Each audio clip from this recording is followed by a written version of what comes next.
Hello and welcome back to another episode of What Do Scientists Do? This is a show where we talk to wickedly smart guests and learn all about their favorite science topics. We also learn about what they do in their job and how they got there. My name is Mab, and today I got to talk to Mike Kelland. He teaches us all about how we can use the ocean to tackle climate change. We learned about something called ocean acidification, and we learned about how to come up with creative solutions. We answered questions like, why are we giving the ocean an antacid? Why was the Halifax Harbour dyed pink? And what does boiled red cabbage have to do with all of this? Let's find out. Hello, and welcome back to What Do Scientists Do? This is a show where we talk to expertly smart people and guests and learn all about what they do and what science has got to do with it. So today we're actually going to be talking about the ocean and climate change, two of my favorite science things. And you've probably heard of the ocean before, but did you know it actually covers 70% of the planet? So everybody on the planet lives on only about 30% of this planet. We use the ocean for so much. We use it for fishing, transportation, tourism, surfing, personally. But we can also use the ocean to help combat climate change. So we're actually going to talk about that a little bit today. So hi, thank you so much for being here. Do you want to introduce yourself with your name, pronouns, and what you do? Sure. My name is Mike Kelland. My pronouns are he, him, and I am the CEO and one of the co-founders of a company called Planetary Technologies, and also a surfer. So, all about the ocean from that perspective for sure. I love surfing, I love being on the ocean, love connecting with the ocean. It can do so much for us. So, what kind of science does your company do? So what we do in terms of science is something that is a really, to me, exciting field of science. And it's basically working at the intersection or at the edge of where the atmosphere meets the ocean. And we work there because the atmosphere and the ocean are really connected in terms of how they affect climate change. So climate change, as we know, is caused by all of this extra CO2 that we have in the air.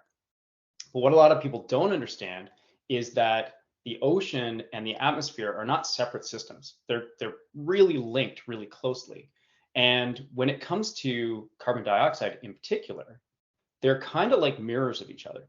So whenever we have an emission, right? So whenever we burn fossil fuels and we put more CO2 into the air, some of that CO2 is actually going to dissolve into the ocean in order to balance the two systems, because they're perfectly connected that way, and they're always going to find balance with each other. And so that's the field of science we work in. So one of the big things on the Earth is that there's a lot of these kind of carbon cycles that happen, and you've got sort of carbon cycling from what they call reservoir, or one place that carbon lives on the Earth, to another over certain time periods. And one of those cycles that we know really well is this cycle of plants, right? So this idea that when we grow a tree, it's going to photosynthesize and it's going to pull all the CO2 out of the air in order to form its trunk and its leaves and all these kinds of things.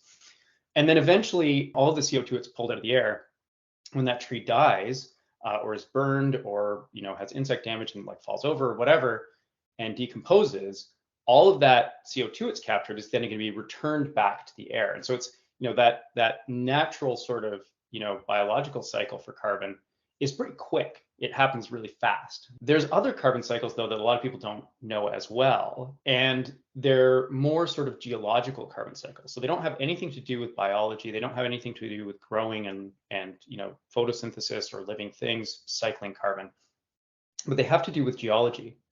And the big sort of geological carbon cycle that works really slowly and is like grindy, like rocks, is that how that geological cycle works is that you get rain dissolving CO2 out of the air. And as it does that, because CO2, when it gets into water, becomes acidic, it actually goes down and dissolves a little bit of the top of rocks around the world. And as it does that, it neutralizes all that CO2. So that acidic CO2, those rocks act like an antacid, and it forms bicarbonate. You might know bicarbonate by its other name, which is baking soda. And a lot of it ends up going through rivers and streams and all this kind of stuff and ends up in the ocean. And so as that bicarbonate flows into the ocean, it lives in the ocean for a period of time. In the chemistry of the ocean, it's like dissolved in the ocean, just like you can dissolve baking soda. And after a period of time, it eventually sort of settles out on the bottom, turns into rocks again, and then goes through tectonic action and ends up back on the surface again. And that cycle's like really, really slow. If the biological cycle for carbon from atmosphere to plants to wherever else that goes and back to the atmosphere again is on the order of 1 to 100 years, the geological cycle is millions of years. And so we get this sort of really slow cycle. In that cycle, that carbon lives in the ocean for about 100,000 years in that time frame. So from a human perspective, like it's forever, like it's the more than the history of humanity that'll live in the chemistry of the ocean. So that cycle is what kind of counterbalances this cycle where the atmosphere dissolves carbon dioxide into the ocean.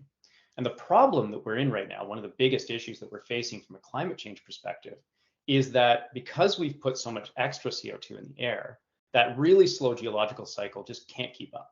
It's just not able to balance properly all of this extra CO2 in the air and put it through that geological cycle and put it back where it kind of should be, which is living properly in the ocean in the right ways.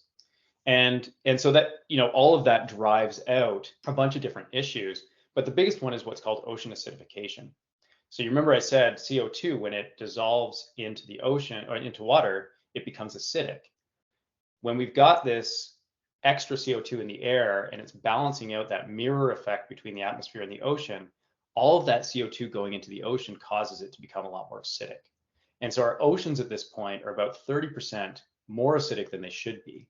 And it's starting to affect, sea life and all this kind of stuff, and it's a real challenge. So that's the field we work in, and that's sort of this geological carbon cycle field in the ocean field.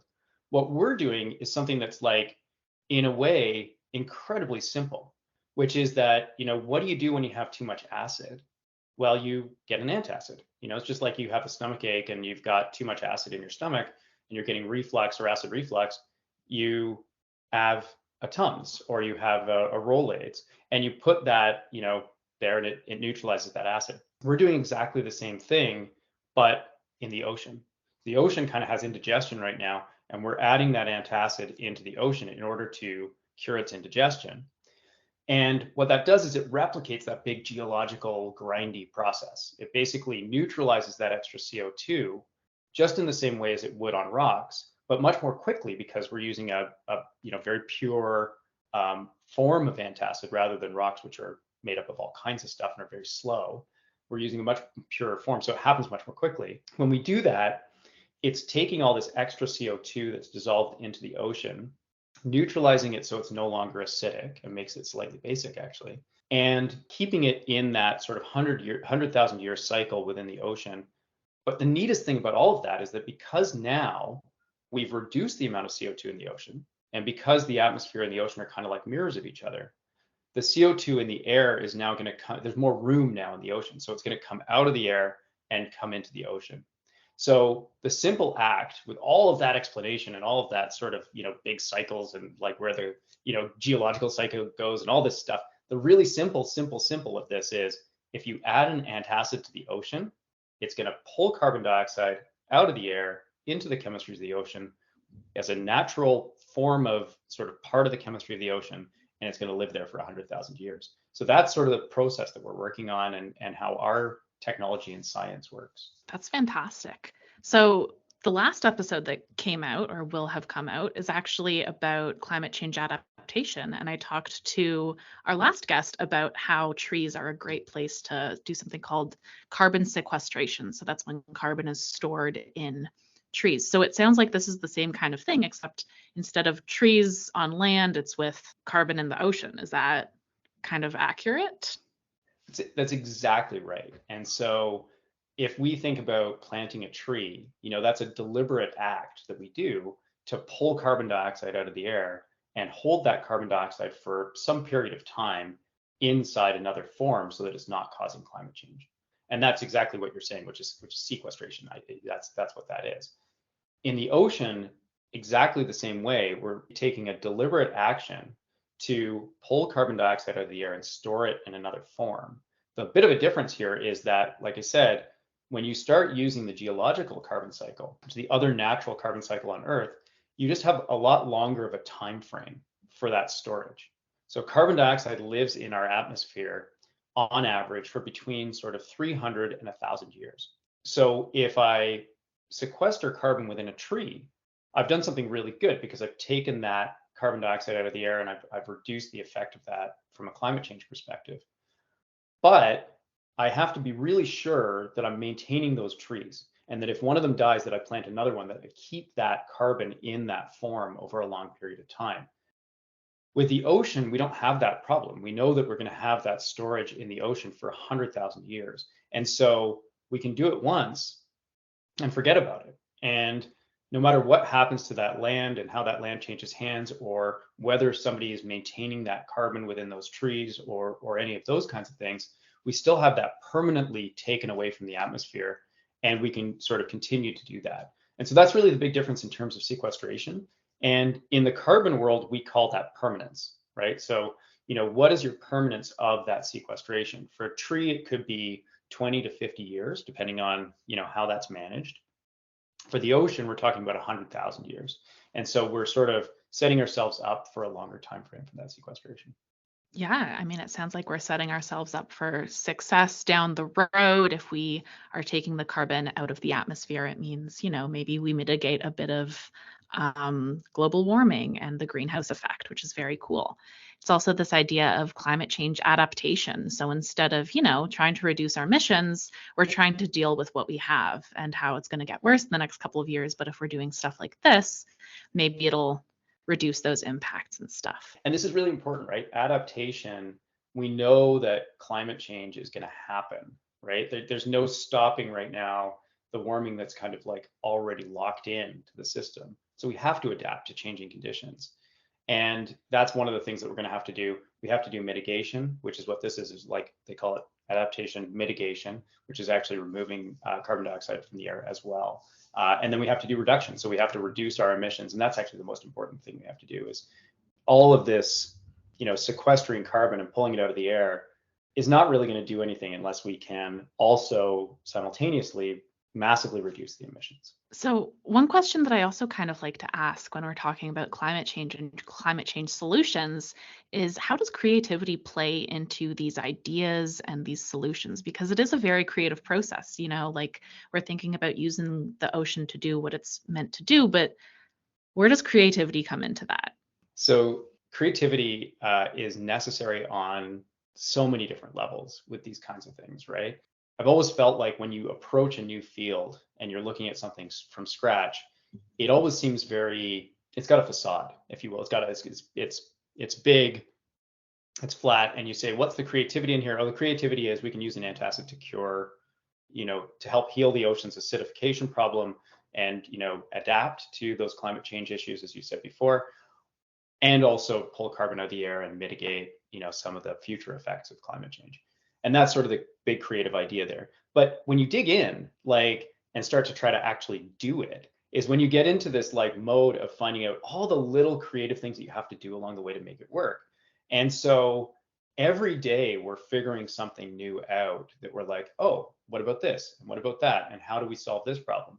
And sometimes it's that you're solving problems. You're like, oh, we had an issue where it was like a pump wasn't working properly because the way that it was designed wasn't quite right. And so we had to design a creative solution to try to make sure that that pump could do its job and operate properly.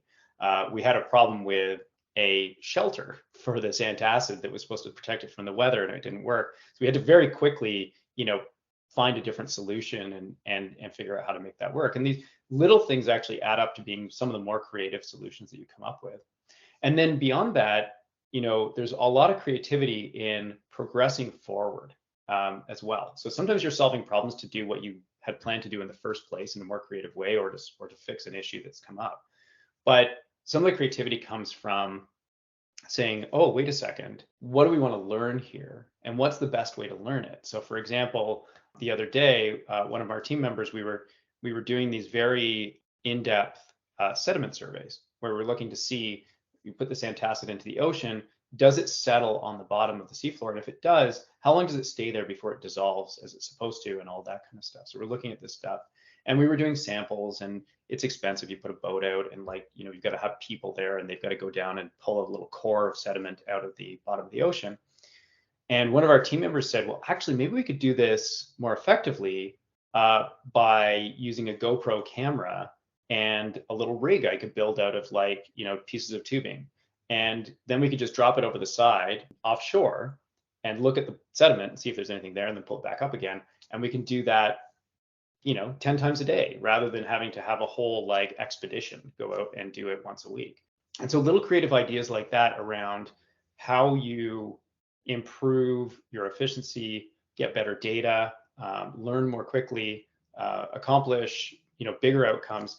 There's always room for creativity in every aspect of the work we do. I love that. I think that's a fantastic example of also like thinking outside of the box, the ability for different team members to have different strengths. And I know you have a background in electrical engineering, right?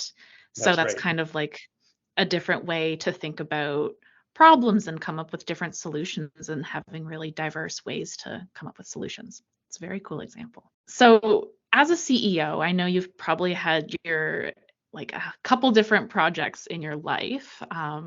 So what is your role as a CEO and like an engineer?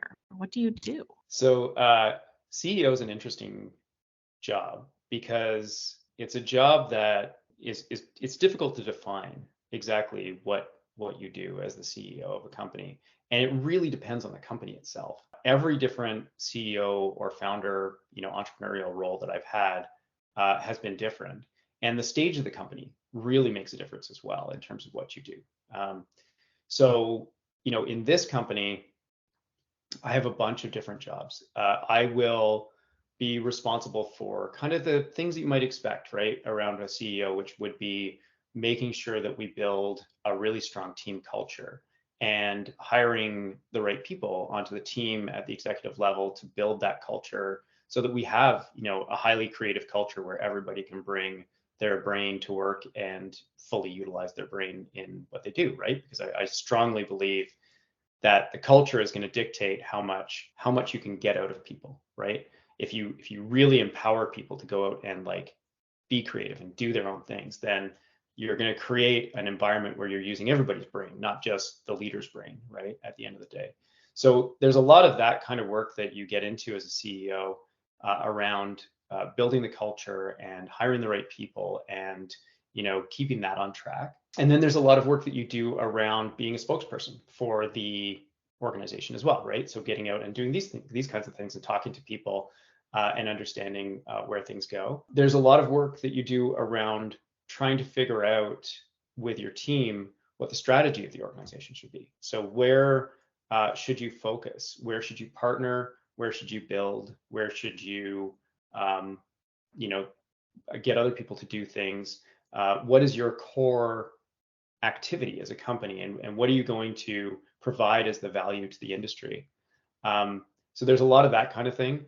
As a CEO, I find that I spend most of my time learning, a lot of listening, a lot of learning, a lot of talking to people so that you understand what it is that's going on, so that you can make good decisions or you can propose good decisions for your team.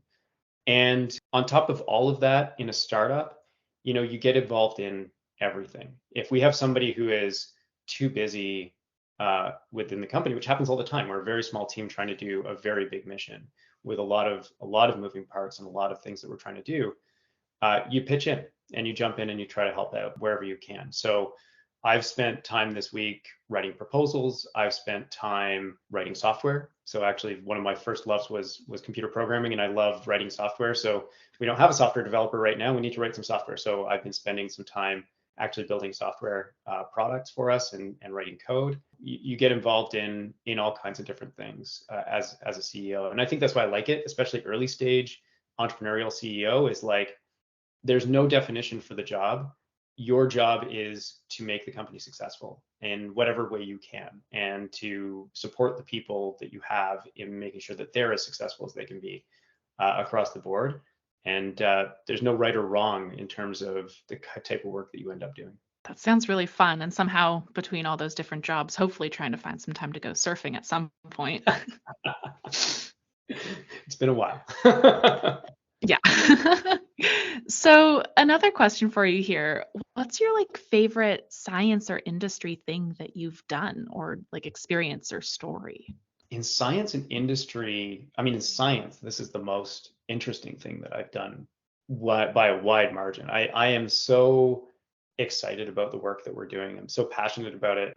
Climate change to me is like one of these things that it's it's an infinite game. You know, it's one of these things where you're never done. There's always going to be work to do on climate change.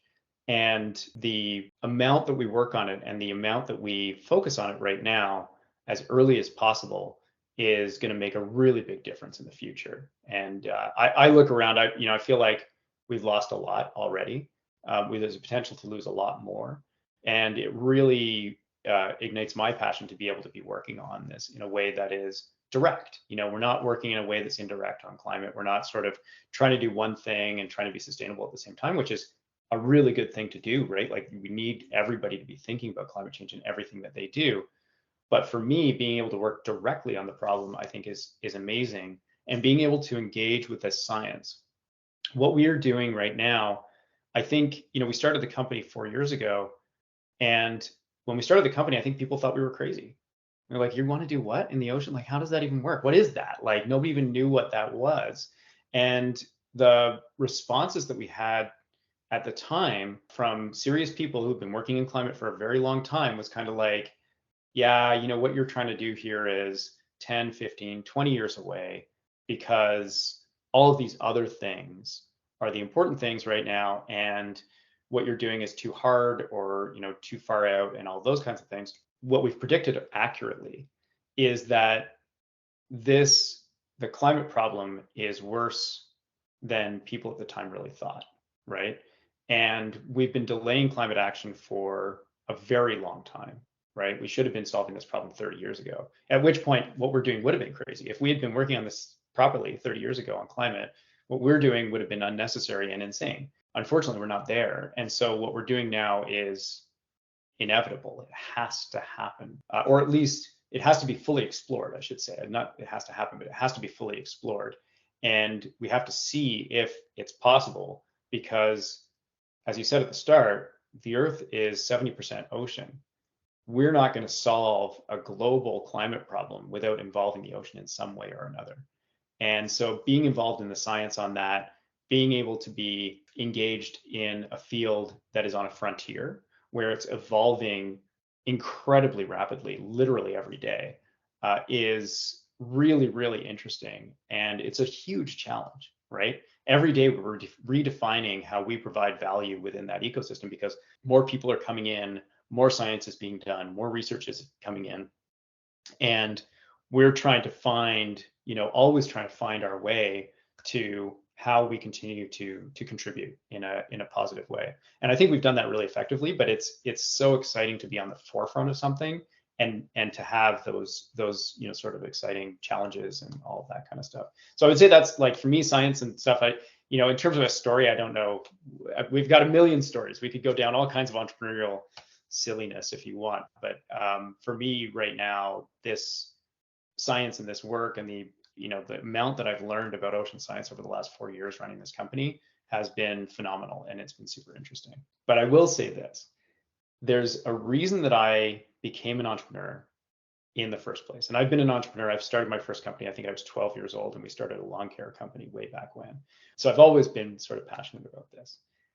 Entrepreneurship is difficult and it can be very lonely, right? Because you are trying to do something that most people will be like, yeah, that's not possible, or you can't do that, or whatever. You fail more often than you succeed. I often liken it a little bit to being a celebrity chef, where you probably shouldn't do it unless you really like cooking, right? Because not everybody gets to be Gordon Ramsay. Not everybody gets to be, Mark Zuckerberg in the entrepreneurial space. So you have to love it for what it is, or else you can't do it.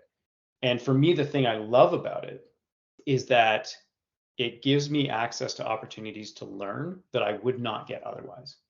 Nobody's going to sit down with me. Nobody who's a leader in the field of oceans and climate is going to sit down with, a random electrical engineer in Canada and spend, tons of time explaining to him how all of this works, right? But by forming a company around it and by creating a platform for my own learning with that, I'm able to really accelerate something that I have a huge amount of interest in and a huge passion about.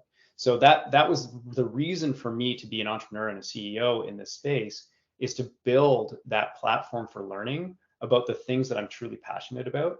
And having that focus and having that ability to do that allows you to do that difficult, messy, you know, often underappreciated, lonely job and still be excited about it and still be engaged with it and all of those kinds of things. So that's for me what being a CEO, what being an entrepreneur really is all about.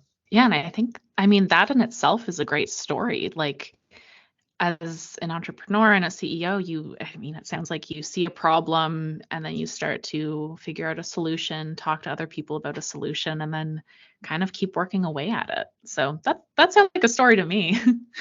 So, just kind of wrapping up here, I guess, one other question is, what's one thing that you would want everyone to know about your topic? Like, if you could have a billboard across Canada or Turtle Island or anywhere in the world, what would you want to say on your billboard? Oh, that is a great question. I think my billboard, I've got like 1,000 of them. I think that if I was to try to succinctly bring it down to one line, it would be something like, we won't solve climate change without the oceans. I think that's probably what I would say. The biggest thing that I want to tell everybody in the world, if I could, would be the surface of the ocean, the beauty of the ocean, and how pristine it looks when you look over it is a mirage. Our oceans are under attack right now, and they're heavily impacted by climate change. The amount of heat that the oceans absorb, it's about 90% of the extra heat from from climate change.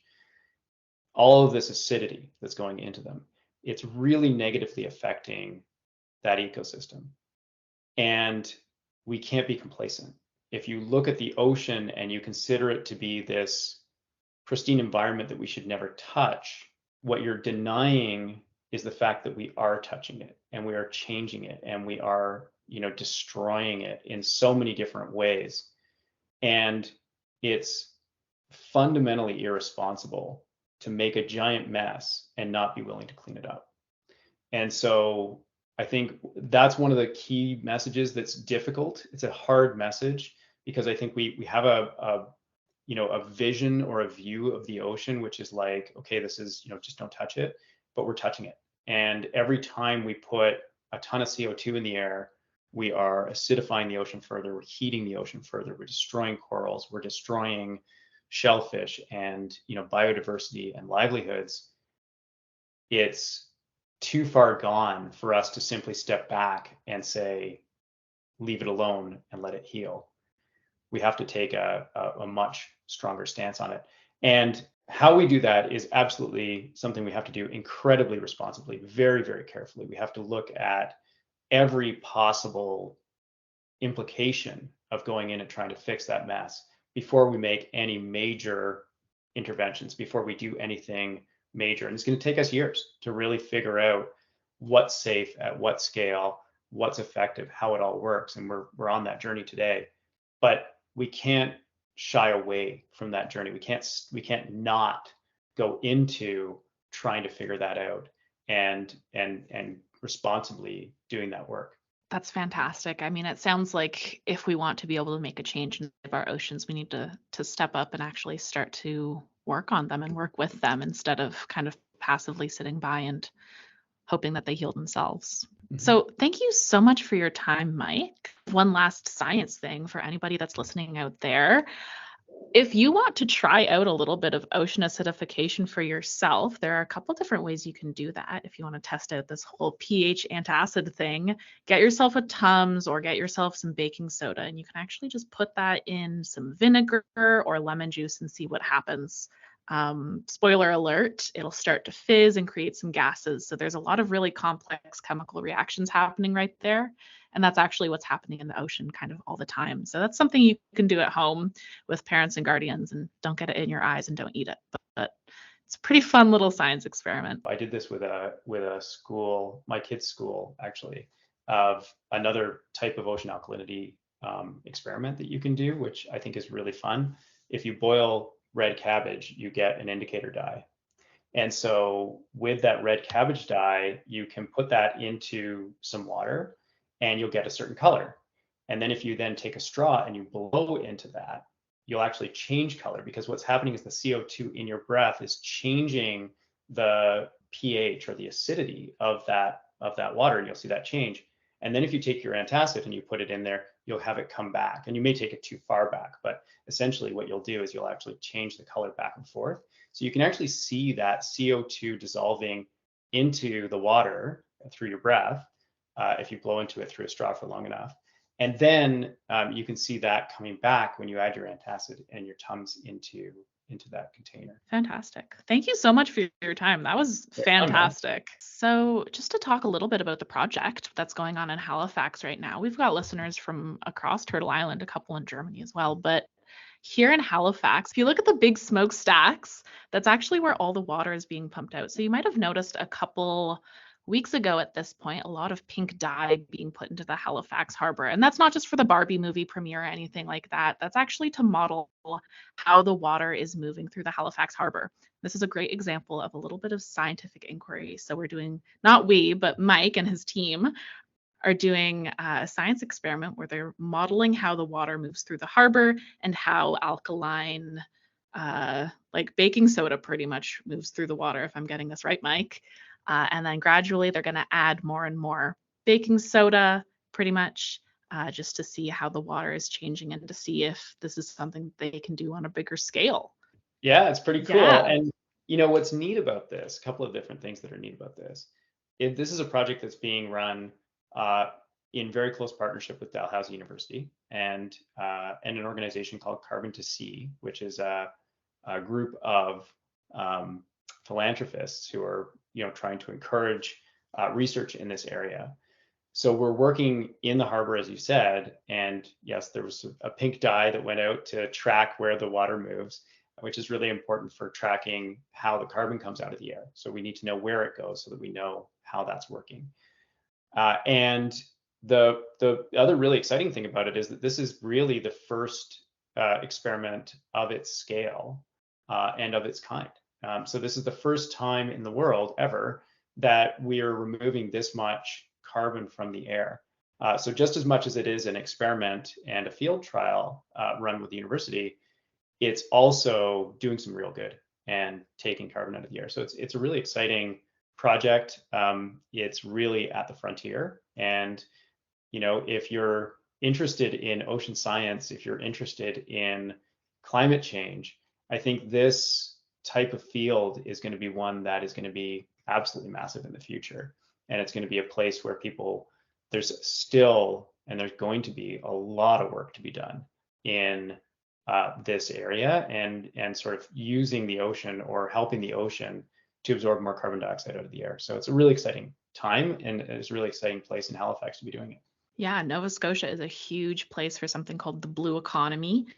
The green economy is all about, an economy and way of business built around green solutions and sustainable solutions. And the blue economy, if you don't know, is solutions built around the ocean and using the ocean and ocean technologies, which is a very cool thing that's happening here in Nova Scotia and the rest of the Atlantic provinces. And it's really exciting to have this kind of trailblazing experiment here in Halifax that you can actually go and see. And hopefully will actually help some of the little shelled organisms in the harbor. Not that I'd want to eat anything that comes from the harbor, but pretty cool that they're healthier. Well, this is a lot of fun. So thanks so much for this. Thank you so much, Mike.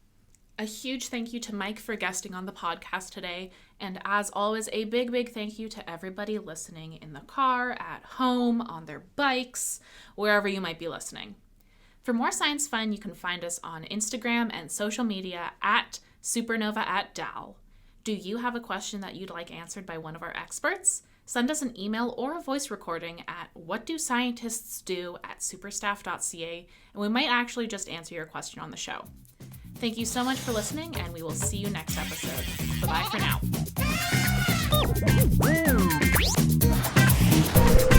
I have to be in orbit. show was made by Supernova at Dalhousie University, a network member of ACTUA. For more information on our workshops, summer camps, and more, visit supernova.dal.ca.